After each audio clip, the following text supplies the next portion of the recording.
ਸਤਿ ਸ਼੍ਰੀ ਅਕਾਲ। ਤੁਸੀਂ ਜੁੜੇ ਹੋਏ ਹੋ ਪੰਜਾਬੀ ਰੇਡੀਓ ਯੂਐਸਏ ਦੇ ਨਾਲ ਤੇ ਮੈਂ ਹਾਂ ਪ੍ਰਵੀਨ ਸ਼ਰਮਾ ਲੈ ਕੇ ਹਾਜ਼ਰ ਹਾਂ programme update California. Update California programme ਦੇ ਵਿੱਚ ਕਈ ਅਹਿਮ ਤੇ ਕਈ ਖਾਸ ਖਬਰਾਂ ਨੂੰ ਲੈ ਕੇ ਚਰਚਾ ਕਰਨ ਦੇ ਲਈ ਜੁੜ ਚੁੱਕੇ ਨੇ ਹਰਜੋਤ ਸਿੰਘ ਖਾਲਸਾ ਜੀ। ਹਰਜੋਤ ਸਿੰਘ ਜੀ, ਸਤਿ ਸ਼੍ਰੀ ਅਕਾਲ, ਸਵਾਗਤ ਹੈ ਜੀ। ਸਤਿ ਸ਼੍ਰੀ ਅਕਾਲ, ਧੰਨਵਾਦ ਜੀ ਆਇਆਂ ਨੂੰ। ਪੰਜਾਬੀ ਰੇਡੀਓ ਯੂਐਸਏ ਦੇ ਜਿੰਨੇ ਵੀ ਸਰੋਤੇ ਸਾਡੇ ਸਾਰੇ ਹੀ ਜੀ AM ਸਟੇਸ਼ਨਸ, FM ਸਟੇਸ਼ਨਸ, ਘਰਾਂ ਦੇ ਵਿੱਚ ਰੇਡੀਓ ਸੈਟਸ ਦੇ ਰਾਹੀਂ, ਟੈਲੀਫੋਨ ਦੇ ਰਾਹੀਂ, ਫੇਸਬੁੱਕ, YouTube ਤੇ ਲਾਈਵ ਦੇਖ ਰਹੇ ਹੋ, ਸੁਣ ਰਹੇ ਹੋ, ਸਾਰਿਆਂ ਨੂੰ ਜੀ ਆਇਆਂ ਨੂੰ ਤੇ ਬਹੁਤ ਹੀ ਪਿਆਰ ਤੇ ਸਤਿਕਾਰ ਭਰੀ ਸਤਿ ਸ਼੍ਰੀ ਅਕਾਲ। ਸਰੋਤਿਓ, ਅੱਜ ਸਤੰਬਰ ਦੀ 6 ਤਰੀਕ ਆ, ਦਿਨ ਸ਼ੁੱਕਰਵਾਰ ਆ, ਤੇ ਤੁਹਾਡੇ ਲਈ ਸ਼ਾਮ ਦਾ ਅਪਡੇਟ ਕੈਲੀਫੋਰਨੀਆ ਪ੍ਰੋਗਰਾਮ ਲੈ ਕੇ ਹਾਜ਼ਰ ਹੋਏ ਹਾਂ ਜੀ। ਅਪਡੇਟ ਕੈਲੀਫੋਰਨੀਆ ਪ੍ਰੋਗਰਾਮ ਨੂੰ ਸਪਾਂਸਰ ਕਰਦੇ ਨੇ ਖਾਲਸਾ ਇੰਸ਼ੋਰੈਂਸ ਏਜੰਸੀ ਵਾਲੇ, ਜਿਨ੍ਹਾਂ ਤੋਂ ਤੁਸੀਂ ਹਰ ਤਰੀਕੇ ਦੀ ਇੰਸ਼ੋਰੈਂਸ ਲੈ ਸਕਦੇ ਹੋ। ਇੰਸ਼ੋਰੈਂਸ ਬਾਰੇ ਪਤਾ ਕਰਨ ਦੇ ਲਈ ਇਹਨਾਂ ਦਾ ਨੰਬਰ ਹੈ 408-272-2500।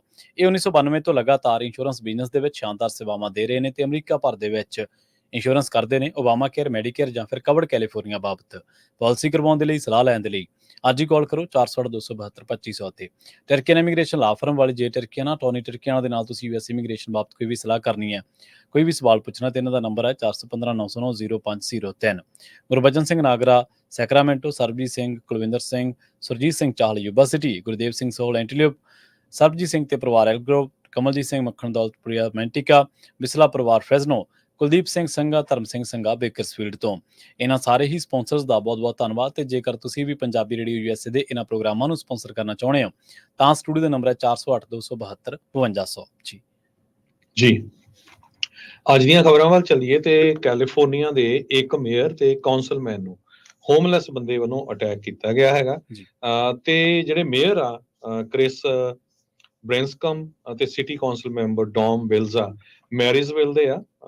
ਤੇ ਇਹ ਕਹਿੰਦੇ ਵੀ ਇਹ ਸਾਰਾ ਕੁਝ ਇਹਦਾ ਜਿਹੜਾ ਕ੍ਰੈਡਿਟ ਆ ਉਹ ਕਮਲਾ ਹੈਰਿਸ ਨੂੰ ਜਾਂਦਾ ਆ, ਜੀ ਕਿਉਂਕਿ ਜਿਸ ਟਾਈਮ ਦੇ ਉੱਤੇ ਅਟਾਰਨੀ ਜਨਰਲ ਕਮਲਾ ਹੈਰਿਸ ਹੁਣੀ ਸੀਗੇ, ਉਹਨਾਂ ਨੇ ਇਦਾਂ ਦੇ ਲਾ ਜਿਹੜੇ ਪਾਸ ਕੀਤੇ, ਪ੍ਰੋਪੋਜੀਸ਼ਨ 47 ਨੂੰ ਪਾਸ ਕੀਤਾ, ਉਹ ਤੋਂ ਬਾਅਦ ਜਿਹੜਾ ਕ੍ਰਾਈਮ ਆ ਉਹ ਇੰਨਾ ਜ਼ਿਆਦਾ ਵੱਧ ਗਿਆ ਹੈਗਾ। ਤੇ ਕਹਿੰਦੇ ਬਈ ਇਹ ਹੁਣ ਤੁਸੀਂ ਦੇਖੋ ਜੇ ਮੇਅਰ ਨੂੰ ਹਿੱਟ ਕਰ ਸਕਦਾ, ਕਾਉਂਸਲਮੈਨ ਨੂੰ ਹਿੱਟ ਕਰ ਸਕਦਾ, ਆਮ ਲੋਕਾਂ ਦਾ ਜਿਹੜਾ ਸਿਚੁਏਸ਼ਨ ਆ ਉਹ ਕੀ ਹੋਊਗੀ। ਕਹਿੰਦੇ ਕਮਲਾ ਹੈਰਿਸ ਨੇ ਜਿਹੜੀਆਂ ਕ੍ਰਾਈਮ ਪਾਲਿਸੀਜ਼ ਜਿਹੜੀਆਂ ਰੀਡਿਜ਼ਾਈਨ ਕੀਤੀਆਂ ਸੀਗੀਆਂ ਜਦੋਂ ਉਹ ਅਟਾਰਨੀ ਜਨਰਲ ਸੀਗੀ 2011 ਤੋਂ ਲੈ ਕੇ 2017 ਤੱਕ, ਉਹਨਾਂ ਸਾਰਿਆਂ ਦਾ ਅਸਰ ਤੁਸੀਂ ਪਿਛਲੇ 3-4 ਸਾਲਾਂ ਦੇ ਵਿੱਚ ਦੇਖਿਆ ਹੈਗਾ। 2014 ਦੇ ਵਿੱਚ ਜਦੋਂ ਪ੍ਰੋਪੋਜੀਸ਼ਨ 47 ਨੂੰ ਪਾਸ ਕਰ ਦਿੱਤਾ ਗਿਆ ਸੀ, ਉਸ ਟਾਈਮ ਦੇ ਉੱਤੇ ਅਟਾਰਨੀ ਜਨਰਲ ਕਮਲਾ ਹੈਰਿਸ ਹੋਣੀ ਸੀ, ਤੇ ਉਹਨਾਂ ਨੇ ਇਹ ਕਿਹਾ ਸੀ ਵੀ ਇਹਦਾ ਨਾਂ ਜਿਹੜਾ safe communities and safe school act ਕਰਕੇ ਰੱਖਿਆ ਸੀ। 6 ਮਾਈਨਰ ਫੈਲਨੀ ਜਿਹੜੇ ਅਫੈਂਸਿਸ ਆ ਉਹਨਾਂ ਨੂੰ ਮਿਸਡਮੀਨਰ ਤੱਕ ਜਿਹੜਾ ਹੈ ਚਾਰਜ ਕੀਤਾ ਗਿਆ ਸੀ, ਇਨਕਲੂਡਿੰਗ ਸ਼ਾਪ ਲਿਫਟਿੰਗ, ਜਿਹੜੀ ਮਰਚੈਂਡਾਈਜ਼ ਆ ਜੇ 950 ਤੇ ਥੱਲੇ ਆ ਤੇ ਉਹ ਫਿਰ ਮਿਸਡਮੀਨਰ ਆ ਜੀ। ਉਹ ਆਪਾਂ ਹੁਣ ਦੇਖਿਆ ਹੀ ਆ ਵੀ ਕੋਈ ਚਾਰਜ ਕਰਦਾ ਹੀ ਨਹੀਂ, ਕਿਉਂਕਿ ਪੁਲਿਸ ਵਾਲਿਆਂ ਨੂੰ ਵੀ ਪਤਾ ਵੀ ਜੇ ਅਸੀਂ ਫੜ ਲਿਆ ਇਹ ਚਾਰਜ ਤਾਂ ਹੋਣੇ ਨਹੀਂ, ਫਿਰ ਫਾਇਦਾ ਇਹਦਾ ਕੀ ਹੋਣਾ ਹੈਗਾ। ਮੈਰਿਜ਼ਵਿਲ ਯੂਬਾ ਸਿਟੀ ਦੇ ਲਾਗੇ ਟਾਊਨ ਆ, ਸੈਕਰਾਮੈਂਟੋ ਤੋਂ ਵੀ ਲਾਗੇ ਹੈਗਾ, ਯੂਜ਼ਲੀ ਬੜਾ ਪੀਸਫੁਲ ਟਾਊਨ ਹੈਗਾ, ਉੱਥੇ ਕਿਸੇ ਤਰ੍ਹਾਂ ਦਾ ਕ੍ਰਾਈਮ ਬਹੁਤ ਘੱਟ ਹੁੰਦਾ ਹੈਗਾ। ਹੁਣ ਹੋਮਲੈਸ ਬੰਦੇ ਵੱਲੋਂ ਜਿਹੜਾ ਅਟੈਕ ਕੀਤਾ ਗਿਆ ਆ, ਤੇ ਹੁਣ ਜਿਹੜਾ ਹੋਮਲੈਸ ਬੰਦਾ ਉਹਦਾ ਨਾਂ ਹੌਪਕਿੰਸ ਕਰਕੇ ਦੱਸਿਆ ਗਿਆ ਆ, ਉਹਦੇ ਉੱਤੇ 8 ਚਾਰਜਸ ਲਾਏ ਆ, ਜਿਨ੍ਹਾਂ ਦੇ ਵਿੱਚ felony, assault of a public official ਤੇ ਫੈਲਨੀ ਐਲਡਰ ਅਬਿਊਜ਼, ਤੇ ਉਹਦੀ ਜਿਹੜੀ ਬੇਲ ਆ ਉਹ $50,000 ਦੀ ਰੱਖੀ ਗਈ ਹੈਗੀ ਜੀ। ਅਗਲੀ ਖਬਰ ਦੇ ਵੱਲ ਵਧੀਏ ਤੇ ਇੱਕ ਬੜੀ ਮੰਦਭਾਗੀ ਖਬਰ ਜਿਹੜੀ ਕੌਮਾਂਤਰੀ ਪੱਧਰ ਦੀ ਖਬਰ ਹੈ, ਕੀਨੀਆ ਤੋਂ ਆ ਰਹੀ ਹੈ। ਸੈਂਟਰਲ ਕੀਨੀਆ ਦੇ ਵਿੱਚ ਇੱਕ ਸਕੂਲ ਦੇ ਹੋਸਟਲ ਦੇ ਵਿੱਚ ਅੱਗ ਲੱਗਣ ਦੀ ਜਿਹੜੀ ਘਟਨਾ ਵਾਪਰੀ ਹੈ, ਤੇ ਇਹਦੇ ਵਿੱਚ ਬੜੀ ਮੰਦਭਾਗੀ ਗੱਲ ਹੈ ਕਿ 17 ਛੋਟੇ ਬੱਚਿਆਂ ਦੀ ਮੌਤ ਹੋ ਗਈ ਹੈ। ਉਹ ਸੌਂ ਰਹੇ ਸੀਗੇ ਤੇ 14 ਜਾਣੇ ਇੰਜਰਡ ਦੱਸੇ ਗਏ ਨੇ। ਪੁਲਿਸ ਅਤੇ ਗਵਰਨਮੈਂਟ ਜਿਹੜੇ ਅਫੀਸ਼ੀਅਲਸ ਨੇ ਉਹਨਾਂ ਨੇ ਜਾਣਕਾਰੀ ਦਿੱਤੀ ਹੈ। ਉਹਨਾਂ ਦੇ ਦੱਸਣ ਦੇ ਮੁਤਾਬਕ ਇਹ ਜਿਹੜੀ ਘਟਨਾ ਵਾਪਰੀ ਹੈ ਨਿਊਰੀ ਕਾਉਂਟੀ ਪੈਂਦੀ ਹੈ ਉੱਥੇ, ਮੱਧ ਕੇਨੀਆ ਦੇ ਵਿੱਚ, ਕੇਂਦਰੀ ਕੇਨੀਆ ਦੇ ਵਿੱਚ, ਤੇ ਉੱਥੇ ਇੱਕ ਸਕੂਲ ਸੀਗਾ ਹਿਲਸਾਈਡ ਐਡਰਾਸ਼ਾ ਪ੍ਰਾਇਮਰੀ ਸਕੂਲ। ਉੱਥੇ ਪਤਾ ਲੱਗਿਆ ਕਿ ਹੁਣ ਅੱਗ ਲੱਗਣ ਤੋਂ ਬਾਅਦ ਜਿਹੜੇ ਸਟੂਡੈਂਟਸ ਨੇ ਉਹਨਾਂ ਨੂੰ ਪਹੁੰਚਾਇਆ ਜਾ ਰਿਹਾ ਨੇੜੇ ਦੇ ਹਸਪਤਾਲਾਂ ਦੇ ਵਿੱਚ। ਗਵਰਨਮੈਂਟ ਸਪੋਕਸਮੈਨ ਨੇ ਇਸਾਕ ਮਵੂਰਾ, ਉਹਨਾਂ ਨੇ ਦੱਸਿਆ ਕਿ ਇਹ ਜਿਹੜੇ ਮੁੰਡੇ ਸੀਗੇ ਇਹ 4 ਤੋਂ ਲੈ ਕੇ 8ਵੀਂ ਗ੍ਰੇਡ ਤੱਕ ਸੀਗੇ, ਤੇ ਇਹਨਾਂ ਦੀ ਜਿਹੜੀ ਉਮਰ ਸੀਗੀ ਉਹ 9 ਤੋਂ ਲੈ ਕੇ 13 ਸਾਲਾਂ ਦੇ ਵਿਚਾਲੇ ਸੀਗੀ। ਇਸ ਹੋਸਟਲ ਦੇ ਵਿੱਚ 156 ਮੁੰਡੇ ਰਹਿੰਦੇ ਸੀਗੇ। ਵਾਈਸ ਪ੍ਰੈਜ਼ੀਡੈਂਟ ਜਿਹੜੇ ਰਾਇਗੇਟੀ ਵਿਚੂ ਹੈ, ਉਹਨਾਂ ਨੇ ਦੱਸਿਆ ਕਿ ਹੁਣ ਤੱਕ ਜਿਹੜੇ 70 ਜਾਣੇ ਨੇ ਉਹਨਾਂ ਦੀ ਭਾਲ ਕੀਤੀ ਜਾ ਰਹੀ ਹੈ, ਕਿਉਂਕਿ ਅੱਗ ਲੱਗਣ ਤੋਂ ਬਾਅਦ ਉਹਨਾਂ ਦੇ ਜਿਹੜੇ ਕੁਛ ਕੁ ਲੋਕ ਸੀਗੇ ਉਹ ਉਸ ਤੋਂ ਬਾਅਦ ਲਾਪਤਾ ਦੱਸੇ ਜਾ ਰਹੇ ਨੇ। ਅਥਾਰਟੀਜ਼ ਨੇ ਇਹ ਵੀ ਮੰਨਿਆ ਕਿ ਸ਼ਾਇਦ ਜਿਹੜਾ ਡੈਥ ਟੋਲ ਹੈ ਉਹ ਆਉਣ ਵਾਲੇ ਕੁਝ ਘੰਟਿਆਂ ਦੇ ਵਿੱਚ ਵੱਧ ਵੀ ਸਕਦਾ ਹੈ, ਕਿਉਂਕਿ ਕੁਝ ਜਿਹੜੇ ਬੱਚੇ ਨੇ ਉਹਨਾਂ ਦੀ ਭਾਲ ਕੀਤੀ ਜਾ ਰਹੀ ਹੈ, ਤੇ ਜਿਨ੍ਹਾਂ ਨੂੰ ਹਸਪਤਾਲ ਪਹੁੰਚਾਇਆ ਗਿਆ ਉਹਨਾਂ ਦੀ ਹਾਲਤ ਵੀ ਉਹਨਾਂ ਦੇ ਵਿੱਚੋਂ ਬਹੁਤਿਆਂ ਦੀ ਬਹੁਤ ਜ਼ਿਆਦਾ ਗੰਭੀਰ ਆ। ਹੁਣ ਇਹਨਾਂ ਦੇ ਜਿਹੜੇ ਪੇਰੈਂਟਸ ਨੇ ਉਹ ਸਕੂਲ ਦੇ ਆਲੇ ਦੁਆਲੇ ਇਕੱਠੇ ਹੋ ਗਏ, ਪਰ ਉਹ ਕਹਿੰਦੇ ਕਿ ਕੀਤਾ ਕੁਛ ਨਹੀਂ ਜਾ ਸਕਦਾ, ਕਿਉਂਕਿ ਅੱਗ ਬੁਝਾਉਣ ਤੋਂ ਬਾਅਦ ਹੀ ਜਿਹੜਾ ਉਹ ਬੱਚਿਆਂ ਨੂੰ ਉੱਥੋਂ ਕੱਢਿਆ ਜਾ ਸਕਦਾ ਹੈ। ਧੂਏ ਦੇ ਵਿੱਚ ਵੀ ਕਈਆਂ ਦੇ ਸਾਹ ਬੰਦ ਹੋਏ ਨੇ। ਸੋ ਬਹੁਤ ਮੰਦਭਾਗੀ ਜਿਹੜੀ ਘਟਨਾ ਉਹ ਇੱਥੇ ਵਾਪਰੀ ਆ। ਬੋਡੀਜ਼ ਕੁਛ ਰਿਕਵਰਡ ਹੋ ਗਈਆਂ ਤੇ ਕੁਛ ਜਿਹੜੀਆਂ ਉਹ ਰਿਕਵਰ ਨਹੀਂ ਕੀਤੀਆਂ ਜਾ ਸਕੀਆਂ, ਕਿਉਂਕਿ ਅੱਗ ਦੇ ਕਰਕੇ ਅੱਗ ਹੀ ਇੰਨੀ ਭਿਆਨਕ ਸੀਗੀ ਕਿ ਉੱਥੇ ਰਾਹਤ ਕਾਰਜ ਕਰਨੇ ਵੀ ਬਹੁਤ ਔਖੇ ਸੀਗੇ। ਇਹ ਜਿਹੜਾ ਪ੍ਰਾਇਮਰੀ ਬੋਰਡਿੰਗ ਸਕੂਲ ਹੈ ਇਹਦੇ ਵਿੱਚ 824 ਸਟੂਡੈਂਟਸ ਆ, ਜਿਨ੍ਹਾਂ ਦੇ ਵਿੱਚੋਂ 402 ਮੁੰਡੇ ਤੇ 22 ਜਿਹੜੀਆਂ ਕੁੜੀਆਂ ਦੱਸੀਆਂ ਗਈਆਂ ਨੇ। ਮਿਨਿਸਟਰੀ ਆਫ ਐਜੂਕੇਸ਼ਨ ਜਿਹੜੀ ਹੈ ਉੱਥੋਂ ਦੀ, ਉਹਨਾਂ ਨੇ ਇੱਕ ਸਟੇਟਮੈਂਟ ਦੇ ਵਿੱਚ ਇਹਦੇ ਬਾਰੇ ਦੱਸਿਆ 156 ਮੁੰਡੇ ਤੇ 160 ਜਿਹੜੀਆਂ ਕੁੜੀਆਂ ਨੇ ਉਹ ਬੋਰਡਿੰਗ ਦੇ ਵਿੱਚ ਸੀਗੀਆਂ, ਮਤਲਬ ਉਹ ਹੋਸਟਲ ਦੇ ਵਿੱਚ ਇਸ ਟਾਈਮ ਉਹਨਾਂ ਦਾ ਟਿਕਾਣਾ ਸੀਗਾ। ਇਹ ਜਿਹੜਾ ਸਕੂਲ ਹੈ ਉਹ ਨਾਰਥ ਦੇ ਇਲਾਕਿਆਂ ਦੇ ਵਿੱਚ ਪੈਂਦਾ, ਕੈਪੀਟਲ ਨੈਰੋਬੀ ਦੇ ਜਿਹੜਾ ਉੱਥੋਂ 170 ਕਿਲੋਮੀਟਰ ਦੂਰ ਯਾਨੀ ਕਿ 106 ਮਾਈਲਸ ਦੂਰ ਇਹ ਸਕੂਲ ਪੈਂਦਾ, ਤੇ ਬਹੁਤ ਹੀ ਮੰਦਭਾਗੀ ਜਿਹੜੀ ਇਹ ਘਟਨਾ ਵਾਪਰੀ ਹੈ। ਹਾਦਸੇ ਦੇ ਕਾਰਨਾਂ ਦੀ ਜਾਂਚ ਕੀਤੀ ਜਾ ਰਹੀ ਹੈ, ਤੇ ਜਿਹੜੇ ਪੇਰੈਂਟਸ ਨੇ ਉਹਨਾਂ ਨੇ ਕਿਹਾ ਕਿ ਜਿਹੜਾ ਵੀ ਕੋਈ ਬੰਦਾ ਇਹਦੇ ਲਈ ਜ਼ਿੰਮੇਵਾਰ ਹੈ, ਜਿਹੜਾ ਵੀ ਕੋਈ ਇਹਦੇ ਲਈ ਇਹਦੇ ਪਿੱਛੇ ਕਾਰਨ ਬਣਿਆ, ਉਹਦੇ ਖਿਲਾਫ ਜਿਹੜਾ ਸਖਤ ਐਕਸ਼ਨ ਆ ਉਹ ਲਿਆ ਜਾਣਾ ਚਾਹੀਦਾ। ਅਗਲੀ ਖਬਰ ਵੱਲ ਚੱਲੀਏ ਤੇ ਵਾਲ ਸਟਰੀਟ ਜਰਨਲ ਨੇ ਅੱਜ ਰਿਪੋਰਟ ਕੀਤਾ ਹੈ ਕਿ ਨਿਊ ਕਾਲਜ ਰੈਂਕਿੰਗ ਹੋਈ ਹੈਗੀ ਆ, ਜਿਹਦੇ ਵਿੱਚ ਬੇ ਏਰੀਏ ਦੀ ਇੱਕ ਯੂਨੀਵਰਸਿਟੀ ਦੀ ਰੈਂਕਿੰਗ ਬਹੁਤ ਉੱਪਰ ਗਈ ਹੈਗੀ ਆ ਜੀ। 2025 ਦੇ ਵੈਸਟ ਕਾਲਜਸ ਜਿਹੜੀ ਵਾਲ ਸਟਰੀਟ ਜਰਨਲ ਨੇ ਲਿਸਟ ਛਾਪੀ ਆ, ਉਹਦੇ ਵਿੱਚ ਕਹਿੰਦੇ ਸੈਨੋਜ਼ੇ ਸਟੇਟ ਯੂਨੀਵਰਸਿਟੀ 157 ਸਟੈਪ ਉੱਪਰ ਗਈ ਹੈਗੀ ਆ 173 ਤੋਂ। 16 ਵੈਸਟ ਕਾਲਜਸ ਦੇ ਵਿੱਚ ਗਿਣੀ ਗਈ ਹੈਗੀ ਆ। ਜੇ ਸਟੇਟ ਦੀਆਂ ਯੂਨੀਵਰਸਿਟੀਜ਼ ਦੇਖਿਆ ਜਾਵੇ, ਕੈਲੀਫੋਰਨੀਆ ਸਟੇਟ ਦੀਆਂ ਜਿੰਨੀ ਯੂਨੀਵਰਸਿਟੀਜ਼ ਆ ਉਹਦੇ 'ਚ ਸੈਨੋਜ਼ੇ ਸਟੇਟ ਯੂਨੀਵਰਸਿਟੀ ਨੰਬਰ 4 ਦੇ ਉੱਤੇ ਆਈ ਆ ਅਮੰਗ ਪਬਲਿਕ ਯੂਨੀਵਰਸਿਟੀਜ਼ ਦੇ ਵਿੱਚ। ਯੂਨੀਵਰਸਿਟੀ ਮਰਸਡ ਜਿਹੜੀ ਨਵਾਂ ਕੈਂਪਸ ਆ ਯੂਸੀ ਦਾ, ਉਹਦੇ ਵਿੱਚ ਵੀ ਜੰਪ ਕਾਫੀ ਆਇਆ ਹੈਗਾ। 59th ਨੰਬਰ ਸੀ ਲਾਸਟ ਈਅਰ, 18ਵੇਂ ਨੰਬਰ ਦੇ ਉੱਤੇ ਉਹ ਪਹੁੰਚ ਗਈ ਹੈਗੀ ਆ। ਯੂਸੀ ਮਰਸਡ ਦੇ ਕੋਲ ਕਾਫੀ ਵੱਡੀ ਗਿਣਤੀ ਦੇ ਵਿੱਚ ਸਟੂਡੈਂਟਸ ਉਹਨਾਂ ਏਰੀਆ ਤੋਂ ਆ ਜਿਹੜੇ ਅੰਡਰ ਸਰਵਡ ਕਮਿਊਨਿਟੀਜ਼ ਹੈਗੀਆਂ, ਜਿੱਥੇ ਲੋਕਾਂ ਦੇ ਪੇਰੈਂਟਸ ਕੋਲ ਡਿਗਰੀਆਂ ਨਹੀਂ ਹੈਗੀਆਂ, ਜਾਂ ਬਹੁਤ ਗਰੀਬ ਹੈਗੇ, ਜਾਂ ਆਪਾਂ ਕਹਿ ਸਕਦੇ ਹਾਂ ਬਹੁਤ ਸਾਰੇ ਖੇਤਾਂ ਵਾਲੇ ਏਰੀਏ ਦੇ ਵਿੱਚੋਂ ਹੈਗੇ ਆ ਜਿੱਥੇ ਕੰਮ ਕਰਦੇ ਹੈਗੇ ਵਰਕਰਸ ਹੈਗੇ ਆ। ਸੋ ਇਹ ਇੱਕ ਵਧੀਆ ਆ, ਯੂਸੀ ਮਰਸਡ ਨੇ ਵੀ ਬਹੁਤ ਆਪਣੀ ਰੈਂਕਿੰਗ ਉੱਪਰ ਲਿਜਾਈ ਆ, ਤੇ ਸੈਨੋਜ਼ੇ ਸਟੇਟ ਯੂਨੀਵਰਸਿਟੀ ਦੀ ਰੈਂਕਿੰਗ ਵੀ ਬਹੁਤ ਉੱਪਰ ਗਈ ਹੈਗੀ ਆ। ਤੇ ਯੂਸੀ ਬਰਕਲੇ ਜਿਹੜੀ ਆ 51ਵੇਂ ਨੰਬਰ ਤੋਂ 8ਵੇਂ ਨੰਬਰ ਦੇ ਉੱਤੇ ਪਹੁੰਚ ਗਈ ਹੈਗੀ ਆ। ਸੋ ਕੈਲੀਫੋਰਨੀਆ ਦੇ ਜਿਹੜੇ ਸਕੂਲ ਆ ਉਹ ਕਾਫੀ ਉੱਪਰ ਗਏ ਆ। ਕਹਿੰਦੇ ਵੀ ਗੋਲਡਨ ਸਟੇਟ ਦੇ 16 ਸਕੂਲ, ਕਹਿਣ ਦਾ ਮਤਲਬ ਯੂਨੀਵਰਸਿਟੀਜ਼ ਤੇ ਜਿਹੜੇ ਕਾਲਜਸ ਆ ਉਹ ਟੌਪ ਦੇ 50 ਦੇ ਵਿੱਚ ਆਏ ਹੈਗੇ ਆ। ਯੂਜਲੀ ਸਟੈਨਫੋਰਡ ਸਾਰਿਆਂ ਨੂੰ ਪਤਾ ਹੀ ਆ, ਜਿਹੜੀ ਨੰਬਰ 3 ਦੇ ਉੱਤੇ ਆਈ ਆ, ਪ੍ਰਿੰਸਟਨ ਨੰਬਰ 1 ਤੇ ਬੈਵਸਨ ਕਾਲਜ ਨੰਬਰ 2 ਦੇ ਉੱਤੇ। ਜੀ, ਅਗਲੀ ਖਬਰ ਦੇ ਵੱਲ ਵਧੀਏ ਤੇ ਰੁਕ ਰਹੇ ਸੈਨ ਫਰਾਂਸਿਸਕੋ ਦਾ। ਉੱਤਰੀ ਕੈਲੀਫੋਰਨੀਆ ਦੇ ਵਿੱਚ 3 ਘੰਟੇ ਇੱਕ ਬੰਦਾ ਗੋਲੀਆਂ ਚਲਾਉਂਦਾ ਰਿਹਾ, ਜਿਹਦੇ ਵਿੱਚ 81 ਜਾਨਵਰ, ਜਿਨ੍ਹਾਂ ਦੇ ਵਿੱਚ ਘੋੜੇ ਵੀ ਸੀਗੇ, ਬੱਕਰੀਆਂ ਵੀ ਸੀਗੀਆਂ ਤੇ ਮੁਰਗੀਆਂ ਵੀ ਸੀਗੀਆਂ, ਉਹ ਮਾਰੇ ਗਈਆਂ। ਉਸ ਸ਼ੱਕ ਦੇ ਵਿੱਚ ਹੁਣ ਇਹਨੂੰ ਗ੍ਰਿਫਤਾਰ ਕੀਤਾ ਗਿਆ, ਤੇ ਇਹਨੇ ਜਦੋਂ ਇਹਨੂੰ ਗ੍ਰਿਫਤਾਰ ਕੀਤਾ ਗਿਆ ਤੇ ਅਦਾਲਤ ਦੇ ਵਿੱਚ ਪੇਸ਼ ਕੀਤਾ ਗਿਆ, ਤੇ ਇਹਨੇ ਜਿਹੜਾ ਗਿਲਟੀ ਆ ਉਹ ਨਹੀਂ ਪਲੀਡ ਕੀਤਾ। ਵਿੰਸੇਂਟ ਅਰੋਇਓ ਨਾਂ ਦਾ ਇਹ ਬੰਦਾ 39 ਸਾਲ ਦੀ ਉਮਰ ਹੈ, ਤੇ ਉਹਨੂੰ ਜਿਹੜਾ ਮੋਨਰੇ ਕਾਉਂਟੀ ਸ਼ੈਰਿਫ ਡਿਪਟੀਜ਼ ਨੇ ਉਹਨੂੰ ਅਰੈਸਟ ਕੀਤਾ ਸੀਗਾ। ਦੱਸਿਆ ਗਿਆ ਸੀਗਾ ਕਿ ਉਹਦੇ ਉੱਤੇ ਦੋਸ਼ ਲੱਗੇ ਸੀਗੇ ਕਿ ਉਹਨੇ ਪਿੰਜਰਿਆਂ ਦੇ ਵਿੱਚ ਰੱਖੇ ਜਾਨਵਰਾਂ ਨੂੰ ਗੋਲੀਆਂ ਮਾਰੀਆਂ, ਤੇ ਕਈ ਘੋੜਿਆਂ ਨੂੰ, ਮੁਰਗੀਆਂ ਨੂੰ ਉਹਨੇ ਗੋਲੀਆਂ ਮਾਰੀਆਂ। ਇਹ ਜਿਹੜੀ ਗੋਲੀਬਾਰੀ ਸੀਗੀ ਇਹ ਲਗਭਗ 3 ਘੰਟੇ ਚੱਲਦੀ ਰਹੀ, ਤੇ ਜਿਹਦੇ ਵਿੱਚ 81 ਜਿਹੜੇ ਜਾਨਵਰ ਨੇ, 81 ਜਿਹੜੇ ਜਾਨਵਰ ਨੇ ਉਹ ਮਾਰੇ ਗਏ। ਉਸ ਤੋਂ ਬਾਅਦ ਦੱਸਿਆ ਜਾ ਰਿਹਾ ਕਿ ਜਿਹੜੇ ਨੇੜੇ ਦੇ ਘਰਾਂ ਦੇ ਨੇ ਉਹ ਵੀ ਘਰ ਛੱਡ ਕੇ ਆਪਣਾ ਦੌੜ ਗਏ ਸੀਗੇ। ਮੋਨਰੇ ਕਾਉਂਟੀ ਸ਼ੈਰਿਫ ਕਮਾਂਡਰ ਐਂਡਰਸ ਰੋਸਸ ਨੇ ਇੱਕ ਮੀਡੀਆ ਅਦਾਰੇ ਨੂੰ ਦੱਸਿਆ ਕਿ ਜਿਹੜਾ ਇਹ ਬੰਦਾ ਇਹਨੇ ਆਪਣੇ ਵੀ ਐਨੀਮਲ ਮਾਰ ਦਿੱਤੇ, ਤੇ ਜਿਹੜੇ ਗੁਆਂਢੀਆਂ ਦੇ ਐਨੀਮਲ ਆ ਉਹਨਾਂ ਨੂੰ ਵੀ ਹਾਰਮ ਕੀਤਾ, ਉਹਨਾਂ ਨੂੰ ਵੀ ਜ਼ਖਮੀ ਕੀਤਾ। ਤੇ ਦੱਸਿਆ ਜਾ ਰਿਹਾ ਵੀ ਇਹਨਾਂ ਦੇ ਵਿੱਚੋਂ ਵੱਡੀ ਗਿਣਤੀ ਤਾਂ ਜਿਹੜੇ ਜਾਨਵਰ ਸੀਗੇ ਉਹ ਇੱਕੋ ਹੀ ਘਰ ਦੇ ਤੇ ਇਹਦੇ ਆਪਦੇ ਜਿਹੜੇ ਸੀਗੇ ਉਹ ਪ੍ਰਭਾਵਿਤ ਹੋਏ ਨੇ।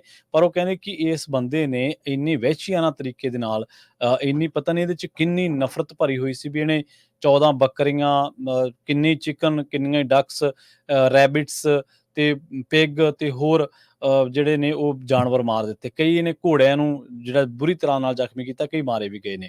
3 ਘੰਟੇ ਇਹ ਜਿਹੜੀ ਗੋਲੀਬਾਰੀ ਦੀ ਵਾਰਦਾਤ ਚੱਲਦੀ ਰਹੀ ਤੇ ਅਖੀਰ ਇਹਨੂੰ ਅਰੈਸਟ ਕੀਤਾ ਗਿਆ। ਅਰੈਸਟ ਕਰਨ ਤੋਂ ਬਾਅਦ ਇਹਨੂੰ ਪੇਸ਼ ਕੀਤਾ ਗਿਆ ਅਦਾਲਤ ਦੇ ਵਿੱਚ। ਉੱਥੇ ਇਹਨੇ ਜਿਹੜਾ ਗਿਲਟੀ ਆ ਉਹ ਨਹੀਂ ਪਲੀਡ ਕੀਤਾ। ਜੀ ਹਰਜੋਤ ਸਿੰਘ ਜੀ, ਤੁਹਾਡੀ ਆਵਾਜ਼ ਨਹੀਂ ਆ ਰਹੀ। ਜੀ, ਅਗਲੀ ਖਬਰ 'ਤੇ ਚੱਲੀਏ। ਕੈਲੀਫੋਰਨੀਆ ਦੇ ਸਾਬਕਾ ਜਿਹੜੇ ਆ ਸੈਨੇਟਰ, ਜੀ ਮੈਜੋਰਟੀ ਲੀਡਰ ਸੈਨੇਟਰ ਗਲੋਰੀਆ ਰੋਮੇਰੋ, ਇਹ ਡਿਸਟ੍ਰਿਕਟ 24 ਨੂੰ ਰਿਪਰੈਜ਼ੈਂਟ ਕਰਦੇ ਹੁੰਦੇ ਸੀ ਤੇ ਇਹਨਾਂ ਨੇ ਡੈਮੋਕ੍ਰੈਟਿਕ ਪਾਰਟੀ ਛੱਡ ਕੇ ਹੁਣ ਰਿਪਬਲਿਕਨ ਪਾਰਟੀ ਨੂੰ ਜੁਆਇਨ ਕਰ ਲਿਆ ਹੈਗਾ। 12 ਸਾਲ ਸਟੇਟ ਲਾ ਮੇਕਰ ਰਹੇ ਆ। ਉਹਨਾਂ ਨੇ ਮੇਜਰ ਅਨਾਉਂਸਮੈਂਟ ਕੀਤੀ ਹੈ ਪ੍ਰੈਸ ਕਾਨਫਰੰਸ ਦੇ ਵਿੱਚ ਤੇ ਉਹਨਾਂ ਨੇ ਕਿਹਾ ਵੀ ਜੋ ਮੈਂ ਸੋਚ ਕੇ ਡੈਮੋਕ੍ਰੇਟ ਪਾਰਟੀ ਜੁਆਇਨ ਹੋਈ ਸੀ, ਉਹ ਹੁਣ ਡੈਮੋਕ੍ਰੇਟਿਕ ਪਾਰਟੀ ਨਹੀਂ ਰਹੀ ਹੈਗੀ। ਬਹੁਤ ਸਾਰੇ ਲੋਕ ਕਹਿੰਦੀ ਵੀ ਮੇਰੇ ਵਰਗੇ ਬਹੁਤ ਸਾਰੇ ਗਰੁੱਪ, ਜਿਨ੍ਹਾਂ 'ਚ ਲਤੀਨੋ ਗਰੁੱਪਸ ਹੈਗੇ ਆ, ਸਪੈਨਿਸ਼ ਮੂਲ ਦੇ ਹੈਗੇ ਆ, ਉਹ ਡੈਮੋਕ੍ਰੇਟਿਕ ਪਾਰਟੀ ਨੂੰ ਕੈਲੀਫੋਰਨੀਆ ਦੇ ਵਿੱਚ ਧੜਾ ਧੜ ਛੱਡ ਰਹੇ ਹੈਗੇ ਆ। ਕਹਿੰਦੀ ਇੱਕ ਟਾਈਮ ਦੇ ਉੱਤੇ ਮੈਂ ਡੈਮੋਕ੍ਰੇਟਿਕ ਪਾਰਟੀ ਨੂੰ ਚੈਂਪੀਅਨ ਮੰਨਦੀ ਸੀ ਤੇ ਮੈਂ ਹੁਣ ਇਹਨਾਂ ਨੂੰ ਰਿਕੋਗਨਾਈਜ਼ ਨਹੀਂ ਕਰਦੀ। ਆਉਣ ਵਾਲੇ ਸਮੇਂ 'ਚ ਮੈਂ ਪ੍ਰੈਜ਼ੀਡੈਂਟ ਡੋਨਲਡ ਟਰੰਪ ਨੂੰ ਵੋਟ ਪਾਉਣ ਜਾ ਰਹੀ ਹੈਗੀ ਆ। Senate minority leader Brian Jones, ਜੋ ਰਿਪਬਲਿਕਨ ਆ ਸੈਨ ਡੀਗੋ ਤੋਂ, ਉਹਨਾਂ ਨੇ ਜਿਹੜਾ ਜੀ ਆਇਆਂ ਆਖਿਆ ਸੈਨੇਟਰ ਰੋਮੇਰੋ ਨੂੰ। ਤੇ ਜਿਹੜੇ ਡੈਮੋਕ੍ਰੇਟ ਹੈਗੇ ਆ ਉਹ ਥੋੜੇ ਜਿਹੇ ਔਖੇ ਜਾਪਦੇ ਹੈਗੇ ਆ ਵੀ ਸਾਡੀ ਪਾਰਟੀ ਨੂੰ ਛੱਡ ਕੇ ਉਹ ਜੀਓਪੀ ਪਾਰਟੀ ਨੂੰ ਜੁਆਇਨ ਕਰਨ ਜਾ ਰਹੇ ਹੈ। ਜੀ ਅਗਲੀ ਖਬਰ ਦੇ ਵੱਲ ਵਧੀਏ ਤੇ ਅਗਲੀ ਖਬਰ ਐਲਏ ਦੀ ਆ। ਐਲਏ ਦੇ ਵਿੱਚ ਜਾਂ ਅਮਰੀਕਾ ਜਾਂ ਕੈਲੀਫੋਰਨੀਆ ਦੇ ਵੱਡੇ ਸ਼ਹਿਰਾਂ ਦੇ ਵਿੱਚ ਕ੍ਰਾਈਮ ਦੀ ਰੇਟ ਕੀ ਆਪਾਂ ਸਾਰੇ ਜਾਣਦੇ ਹਾਂ, ਪਰ ਜਦੋਂ ਮਾੜਾ ਮੋਟਾ ਕ੍ਰਾਈਮ ਕਿਤੇ ਘਟਦਾ ਜਾਂ ਅੰਕੜਿਆਂ ਦੇ ਵਿੱਚ ਮਾੜੀ ਜੀ ਰਾਹਤ ਆਉਂਦੀ ਹੈ ਤਾਂ ਉਹਨੂੰ ਫਿਰ ਬਹੁਤ ਵੱਡੀ ਪ੍ਰਾਪਤੀ ਵਜੋਂ ਪੇਸ਼ ਕੀਤਾ ਜਾਂਦਾ ਹੈ। ਇੱਕ ਨਵਾਂ ਡਾਟਾ ਰਿਲੀਜ਼ ਕੀਤਾ ਗਿਆ ਲਾਸ ਐਂਜਲਸ ਪੁਲਿਸ ਡਿਪਾਰਟਮੈਂਟ ਵੱਲੋਂ ਤੇ ਉਹਨਾਂ ਵੱਲੋਂ ਇਹ ਸ਼ੋਅ ਕੀਤਾ ਗਿਆ, ਇਹ ਦਾਅਵਾ ਕੀਤਾ ਗਿਆ ਕਿ ਜਿਹੜੇ ਸਿਟੀ ਦੇ ਵਿੱਚ ਜਿਹੜੇ ਕਤਲ ਦੀਆਂ ਵਾਰਦਾਤਾਂ ਉਹਨਾਂ ਦੇ ਉੱਤੇ ਲਗਾਮ ਜਿਹੜੀ ਕਿ ਪਾਈ ਜਾ ਸਕੀ ਹੈ ਤੇ ਉਹਦੇ ਵਿੱਚ ਕਮੀ ਜਿਹੜੀ ਦੇਖਣ ਨੂੰ ਮਿਲੀ ਹੈ। ਅੰਕੜਿਆਂ ਦੇ ਮੁਤਾਬਕ 6.2% ਜਿਹੜੇ ਇਹ ਕਤਲ ਦੀਆਂ ਵਾਰਦਾਤਾਂ ਨੇ ਜਾਂ ਕਤਲ ਦੇ ਇਰਾਦੇ ਨਾਲ ਲੁੱਟ ਖੋਹ ਦੀਆਂ ਜਿਹੜੀਆਂ ਵਾਰਦਾਤਾਂ ਨੇ ਜਾਂ ਕਿਸੇ ਵੀ ਤਰੀਕੇ ਨਾਲ ਕਿਸੇ ਨੂੰ ਨੁਕਸਾਨ ਪਹੁੰਚਾਉਂਦੀਆਂ ਜਿਸਮਾਨੀ ਤੌਰ ਤੇ ਜਿਹੜੀਆਂ ਵਾਰਦਾਤਾਂ ਨੇ, ਉਹਨਾਂ ਦੇ ਵਿੱਚ 6.2% ਦੀ ਜਿਹੜੀ ਕਮੀ ਆ ਉਹ ਦੇਖਣ ਨੂੰ ਮਿਲੀ ਹੈ 2023 ਦੇ ਮੁਕਾਬਲੇ। ਕੰਪਸਟੇਟ ਜਿਹੜਾ ਇੱਕ ਡਾਟਾ ਹੈ, ਉਹਨਾਂ ਨੇ ਇਹ ਐਨਾਲਾਈਜ਼ ਕੀਤਾ ਹੈ।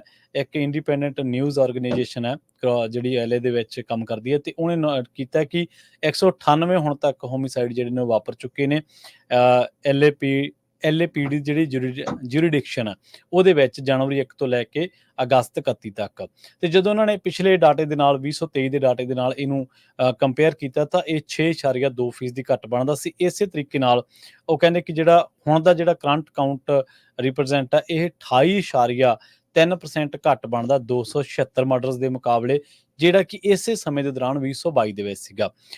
ਦੱਸਿਆ ਜਾ ਰਿਹਾ ਇਹਲੇ ਜਿਹੜਾ ਉਹਦੇ ਵਿੱਚ ਹਰ ਸਾਲ ਘੱਟੋ ਘੱਟ 300 ਦੇ ਮੁਕਾਬਲੇ ਜਿਹੜੇ ਕਤਲ ਦੀਆਂ ਵਾਰਦਾਤਾਂ ਵਾਪਰੀਆਂ ਨੇ।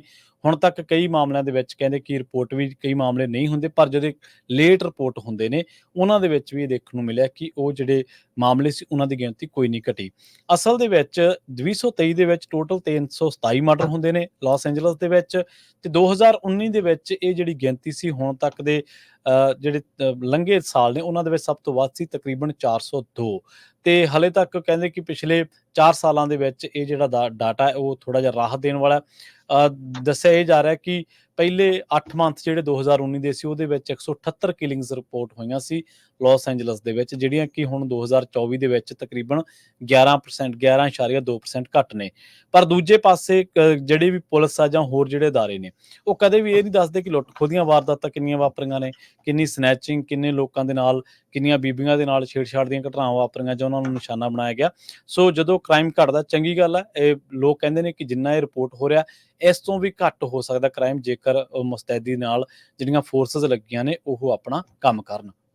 ਜੀ ਅਗਲੀ ਖਬਰ ਵੱਲ ਚਲੀਏ। ਕੈਲੀਫੋਰਨੀਆ ਦੇ ਗਵਰਨਰ ਨੇ ਪ੍ਰੈਜ਼ੀਡੈਂਟ ਟਰੰਪ ਹੋਣਾ ਦੀ ਇੱਕੋ ਧਮਕੀ ਦੇ ਨਾਲ ਉਸ ਬਿੱਲ ਦੇ ਉੱਤੇ ਸਾਈਨ ਕਰਨ ਨੂੰ ਜਿਹੜੀ ਨਾ ਕਰ ਦਿੱਤੀ ਆ, ਜਿਹਦੇ ਮੁਤਾਬਕ $1.5 ਲੱਖ ਤੱਕ ਡਾਊਨ ਪੇਮੈਂਟ ਅਨਡਾਕੂਮੈਂਟਡ ਜਿਹੜੇ ਲੋਕ ਹੈਗੇ ਇਮੀਗ੍ਰੈਂਟਸ ਉਹਨਾਂ ਨੂੰ ਘਰ ਖਰੀਦਣ ਦੇ ਲਈ ਦੇਣੀ ਸੀ। ਪ੍ਰੈਜ਼ੀਡੈਂਟ ਟਰੰਪ ਉਹਨਾਂ ਨੇ ਇੱਕ ਪ੍ਰੈਸ ਕਾਨਫਰੰਸ ਕਿਹਾ ਸੀ ਵੀ ਮੈਨੂੰ ਆ ਲੈਣ ਦਿਓ ਐਜ਼ ਏ ਪ੍ਰੈਜ਼ੀਡੈਂਟ, ਤੇ ਸਭ ਤੋਂ ਪਹਿਲਾਂ ਮੈਂ ਜਿਹੜਾ ਇਹ ਬਿੱਲ ਜੇ ਪਾਸ ਕਰਦਾ ਹੈ ਕੈਲੀਫੋਰਨੀਆ ਦਾ ਗਵਰਨਰ ਗੈਵਿਨ ਨਿਊਸਮ, ਤੇ $1.5 ਲੱਖ ਉਹਨਾਂ ਲੋਕਾਂ ਨੂੰ ਦੇਣਾ ਜਿਹੜੇ ਇੱਥੇ ਇਲੀਗਲ ਹੈਗੇ ਆ ਘਰ ਖਰੀਦਣ ਦੇ ਲਈ। ਤੇ ਉਹ ਮੈਂ ਆਉਂਦੇ ਸਾਰੇ ਜਿਹੜਾ ਬੰਦ ਕਰ ਦੂੰਗਾ। ਸੋ ਉਹ ਦੇਖਦੇ ਹੋਏ ਕਿਉਂਕਿ 9 ਤਰੀਕ ਨੂੰ ਜਿਹੜੀ ਡਿਬੇਟ ਹੋਣੀ ਆ ਵਾਈਸ ਪ੍ਰੈਜ਼ੀਡੈਂਟ ਕਮਲਾ ਹੈਰਿਸ ਤੇ ਪ੍ਰੈਜ਼ੀਡੈਂਟ ਟਰੰਪ ਉਹਨਾਂ ਦੇ ਵਿਚਾਲੇ, ਤੇ ਸਾਰਿਆਂ ਨੂੰ ਲੱਗਦਾ ਸੀ ਵੀ ਇਹ ਜਿਹੜਾ ਵੱਡਾ ਕੁਐਸਚਨ ਆਊਗਾ।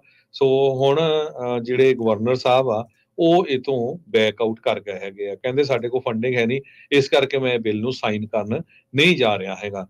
ਬ੍ਰਾਇਨ ਡੈਲੀ ਜਿਹੜੇ ਰਿਪਬਲਿਕਨ ਹੈਗੇ ਆ ਜੋ ਨਾਰਦਰਨ ਕੈਲੀਫੋਰਨੀਆ ਚ ਰੂਰਲ ਏਰੀਆ ਨੂੰ ਰਿਪਰੈਜ਼ੈਂਟ ਕਰਦੇ ਆ, ਉਹਨਾਂ ਨੇ ਨਿਊਸਮ ਦੇ ਅਗੇਂਸਟ 2022 ਦੇ ਵਿੱਚ ਆਪਣੀ ਚੋਣ ਵੀ ਲੜੀ ਸੀ। ਉਹਨਾਂ ਨੇ ਇੰਟਰਵਿਊ ਦੇ ਦੌਰਾਨ ਇਹ ਦੱਸਿਆ ਕਿ ਕਹਿੰਦੇ ਵੀ ਨਿਊਸਮ ਜਿਹੜਾ ਆ ਹੀ ਜਸਟ ਰੀਡਸ ਦਾ ਟੀ ਲੀਵਸ, ਉਹ ਦੇਖਦਾ ਆ ਵੀ ਪੋਲੀਟੀਕਲ ਇੰਪਲੀਕੇਸ਼ਨ ਕੀ ਹੋਣੀਆਂ ਹੈਗੀਆਂ ਆ। ਕਹਿੰਦੇ ਵੀ ਇਹ ਮਾਸਟਰ ਹੈਗਾ ਗੈਸ ਲਾਈਟਿੰਗ ਦਾ, ਤੇ ਕਹਿੰਦੇ ਵੀ ਇਹ ਪਿਛਲੇ 12 ਸਾਲਾਂ ਤੋਂ ਇਹੀ ਕੁਝ ਕਰ ਰਹੇ ਹੈਗੇ ਆ। ਈਵਨ ਇਸ ਬਿੱਲ ਦਾ ਐਲੋਨ ਮਸਕ ਨੇ ਆਪਣੇ ਐਕਸ ਦੇ ਉੱਤੇ ਵੀ ਕਾਫੀ ਜ਼ਿਆਦਾ ਜਿਹੜਾ ਵਿਰੋਧ ਆ ਇਸ ਦਾ ਕੀਤਾ ਸੀਗਾ।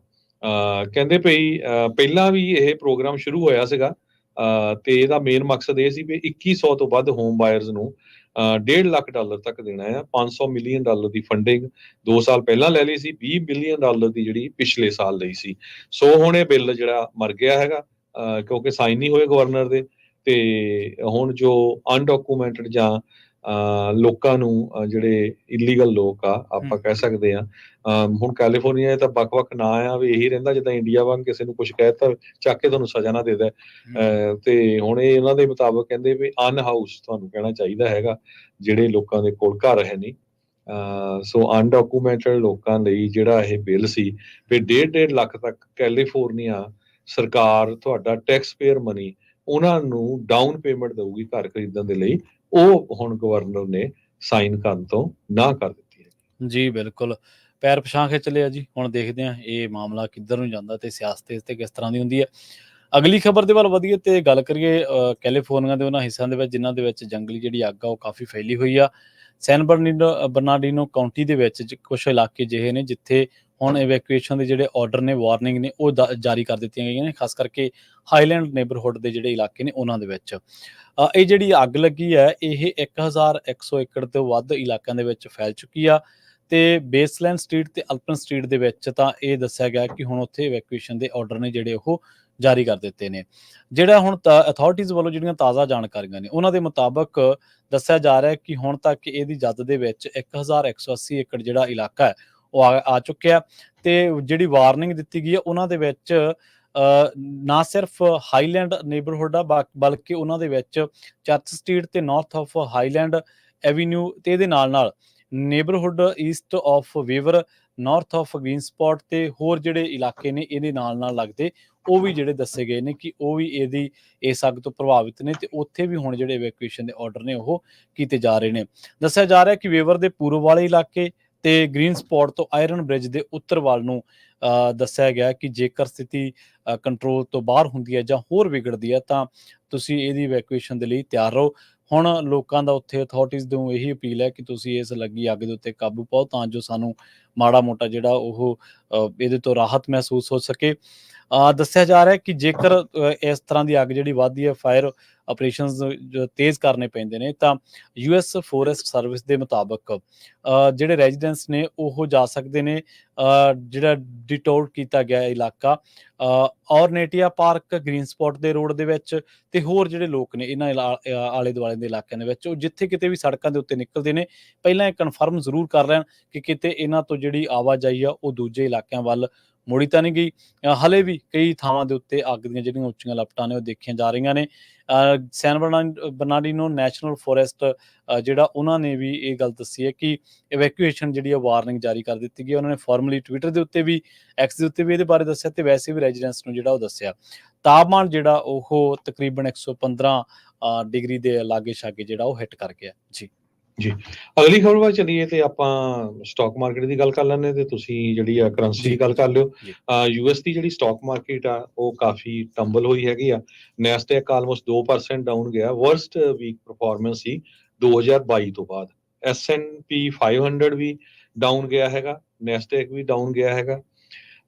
S&P 5 ਇੰਡੈਕਸ ਜਿਹੜਾ ਆ ਉਹ 1.73%, 1.73% ਡਾਊਨ ਗਿਆ, ਕਲੋਜ਼ ਹੋਇਆ 5408 ਤੇ। ਨੈਸਡੈਕ ਡਾਊਨ ਗਿਆ 55%, ਕਲੋਜ਼ ਹੋਇਆ 16,690.83 ਦੇ ਉੱਤੇ। ਡਾਓ ਜੋਨ ਇੰਡਸਟਰੀਅਲ ਜਿਹੜਾ ਆ ਡਾਊਨ ਗਿਆ 410.34 ਤੇ ਕਲੋਜ਼ ਹੋਇਆ ਹੈਗਾ 40,345 ਦੇ ਉੱਤੇ। ਕਹਿੰਦੇ ਵੀ ਇਹ ਜਿਹੜਾ ਸੈਂਟੀਮੈਂਟ ਬਣਿਆ ਹੋਇਆ ਇਸ ਵੇਲੇ ਟੈਕਨੋਲੋਜੀ ਸਟਾਕਸ ਨੂੰ ਲੈ ਕੇ ਸਾਰਿਆਂ ਦੇ, ਐਮਾਜ਼ੋਨ, ਅਲਫਾਬੈਟ, ਮੈਟਾ ਪਲੇਟਫਾਰਮ, ਬ੍ਰੌਡਕਾਮ ਦੇ ਤਾਂ 10% ਤੱਕ ਸਟਾਕ ਡਾਊਨ ਗਏ ਆ, ਐਡਵਾਂਸ ਮਾਈਕਰੋ ਡਿਵਾਈਸਿਸ ਦੇ 4% ਤੱਕ, ਹੋਰ ਵੀ ਜਿਹੜੀਆਂ ਟੈਕਨੋਲੋਜੀ ਦੀਆਂ ਕੰਪਨੀਆਂ ਉਹਨਾਂ ਦੇ ਸਟਾਕ ਕਾਫੀ ਜ਼ਿਆਦਾ ਡਾਊਨ ਗਏ ਹੈਗੇ ਆ। ਨਾਨ ਫਾਰਮ ਪੇਰੋਲ ਸਿਰਫ 1,42,000 ਜਿਹੜਾ ਉੱਪਰ ਗਿਆ, ਜਦ ਕਿ ਐਕਸਪੈਕਟ ਜ਼ਿਆਦਾ ਕਰਦੇ ਸੀ। ਸੋ ਸਵੇਰੇ ਵੀ ਆਪਾਂ ਖਬਰ ਤੁਹਾਡੇ ਨਾਲ ਸਾਂਝੀ ਕੀਤੀ ਸੀ। ਹੁਣ ਜਿਹੜੇ ਇਨਵੈਸਟਰਸ ਆ ਉਹ ਇਹ ਸੋਚ ਰਹੇ ਆ ਕਿ ਜਿਹੜਾ ਫੈਡਰਲ ਰਿਜ਼ਰਵ ਬੋਰਡ ਆ ਉਹ ਘੱਟੋ ਘੱਟ ਕੁਆਟਰ ਬੇਸਿਸ ਪੁਆਇੰਟ ਤੇ ਮੇ ਵੀ ਇਹਦੇ ਨਾਲੋਂ ਵੱਧ ਹੋਵੇ ਉਹ ਕੱਟ ਕਰ ਸਕਦੇ ਹੈਗੇ। ਜੀ ਬਿਲਕੁਲ, ਜੇਕਰ ਇਸੇ ਤਰ੍ਹਾਂ ਕਰੰਸੀ ਦੀ ਗੱਲ ਕਰਦੇ ਚੱਲੀ ਤਾਂ ਅੱਜ ਇੱਕ US ਡਾਲਰ ਦੀ ਕੀਮਤ ਕੈਨੇਡਾ ਦੇ $1 ਤੇ 36 ਸੈਂਟ ਦੇ ਬਰਾਬਰ ਰਹੀ ਹੈ। ਇੰਡੀਆ ਦੇ 83 ਰੁਪਏ 99 ਪੈਸਿਆਂ ਦੇ ਬਰਾਬਰ, ਤਕਰੀਬਨ 84 ਰੁਪਏ ਕਹਿ ਸਕਦੇ ਹੋ।